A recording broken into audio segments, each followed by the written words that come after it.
virus. Virus or very very deep. When him say then times virus crying him say same way. Abraham muso amusi so no. O first girlfriend. Oba nchen when he born so na opese o ye ni bibi. By nene a lot of men and women are struggling to get the feeling so on any ho kan ni kra be hia. Virus. No cry na nya no cry. There me bisa o se si ai. So tell. Okay. See the FSC trend say most men or and women they are married to the wrong person. Bra usano ono of first girl and now your ba ono guy. Che say when you born so na some kind of atinka some kind of energy bi o ma me frɛ okra onko baby papa se me nko na ho kra na wo ye den ukoshia guy but same girl no drew stage be based on say the guy ni nye ready so be worry ni nti no worry obi foforo na fe or have problems because senior tie ni senior pɛ truly and naturally no be ma no baby but want me ni na stay na wa be fa we in a struggling na ekoso so this topic no ojidi say sa na ekoso obi so bet me dey no create road o e ma ware ni pa wa you ready nyo mo pɛ o mo oh okay e ma e wo wi ase o mo ware de wa you ready enye o mo pɛ o mo okay eno no e man ko a o say e man ko a mostly happen to a man no okay jenti ameka sa na say me aya na no be say no me metimi akama asem so what you say make me akama because me no e be ato me pain oh okay then na yesu so you were in a relationship from baby 2 3 4 5 years and it got to a point in time you knew your home you pay your asem and all that and of course the other day see bit maware so what you say but me hear kwan na me nam so no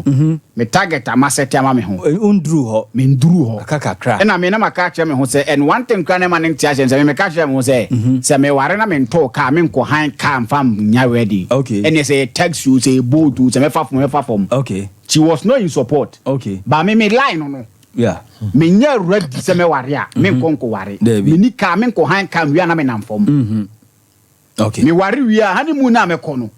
nyoma e wo baba me kodi honeymoon I'll try as much as me timi be dem okay na forever me go spend this kind of 2-3 days na me da fi abra me ni sa de man bi ofie wow obi amra Facebook na me me nyoma me di toto akwan se me worry ameye no maybe no onye ready okay oko worry enya me de say see ye but na worry no grand man last for a year that's the whole so thing not that she didn't want that time to study ni pakro no aside that mamim chipping in with this and yes or prio or no feel say a brass so worry but the type of bema or pen the style of pen never but me ready that's it and he say mamim me ba sanka virus no pe and e bia virus catch and say e bia me person me worry abra kwakoji obi ka aba be worry and oba na ye sure say virus no pe anko be nyo twen ho don't say they are being influenced by a lot of things and almost I was dream in say you betwam yes almost that thinking so and no a very serious and no say or no bet na say we're wasting the time yes because you but a member be a member no me dey mu top and because mo na mo ha ma ne pan adentina any ha ma yes unim de ntia u be mai on say ye o be ma bi wo ha won sabi one ne yere so mu ehia mu wo empam krapo na mu hia mu say ko di so mu have affair ben mi ntia say yeah na there is some kind of up to now omo ferry so be catch but this same bema what ex girl bi o baby as on ni hia masa and this same girl and a woman oni be mami we can say over 40 years ne ho mada sabi onikunu okunu very good so the sad way the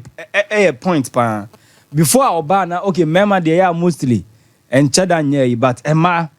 ansa na oba no obetimi ja ne ho nyina so oba ene wo hyiam na se onye okay with himself any partner on ni hyiam na is very difficult say obe reach that point no okay dey so what I say enti mema no nhwehwemu aba nse mo na mo ha ma ne pa opani ntina beginning because mema no nya ready so oba we na mpese me ware na onim so oba no or mema no pictures oba we dey good o suba wa ho brase but na ni refi other things so other things no so na later eko ha ma no na esan ko gu aware no to dey ye beba ntina wo se o ware obi a obete wase obi o ye wadamfo obi onim se na uni bi a o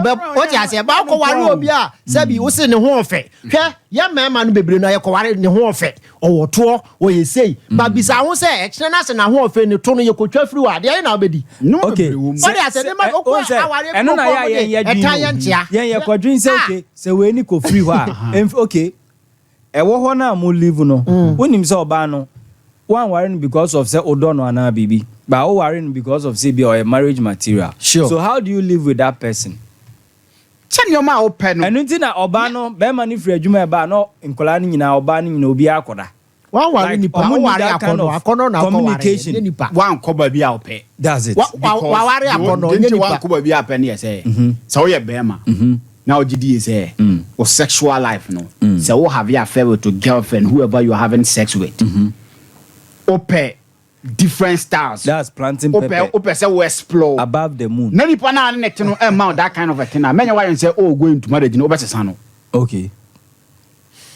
enya dia obetimasa no and you going for something now ope mostly member dey say oh with them I say get any me favor and I say me get any favor one thing I lead to say dey na yes sa no ma we no ebi nie okay oh get we dey me say on share that nyame type but me any favor we share nyame type me any favor no dey dey sa situation na wo kan mu so no na man ba sa wo marry wo now ultimately dey aware you be favor of course wow esisi bebre say girl with I say me penasem to the nyahwe ma me worry of course one dwene say bia na girl no so obi a ono so penasem o person worry no ntina me kasa me metimi aka go there are a lot of people you know me din komo I have someone me and you are very close yeah we decided say okay let's go into dating dating no there were a lot of complications yeah but say timi say ye namfo no say didi e won komo ye flow kama but dating ni ba mu no I say different thing we are in that's it there are a lot of things out yes also mpewo but some your friends are friends na some din komo afa na oba ma yi ne so me point when am dating no obi obeka say dating ye bia no minimum asem o can am dating but you go and date when you are ready to get married. You don't get married to the one you dated. And also, it depends on how Subaya ni pan better na dinama beka say worry. No, listen, Varas. No. You are member bebre. A member no. Sabi, mo ankasa mo be hye ma ni nyinsa na mama ma sabi o mama ma say na. Afedu se mo be ware a. Na sa aba na oye type amope mo amunim say money na say it may bring complications so you put that girl aside and you get married to a different girl bia obana demonstrative behavior bia be on demonstrative she and member need to be a man fast situations be man so to be member fast situations fees seconds member bia ni krom ha member bia ni krom obeka say one ne girlfriend the girl ni bu no otenase odomu odono obeka say on ware ne da bebresi ensi da etimi na fe o wari wi na wa frag girl ne say o me yere ne kra o say na bibi na si na ma wari all right inti ye ko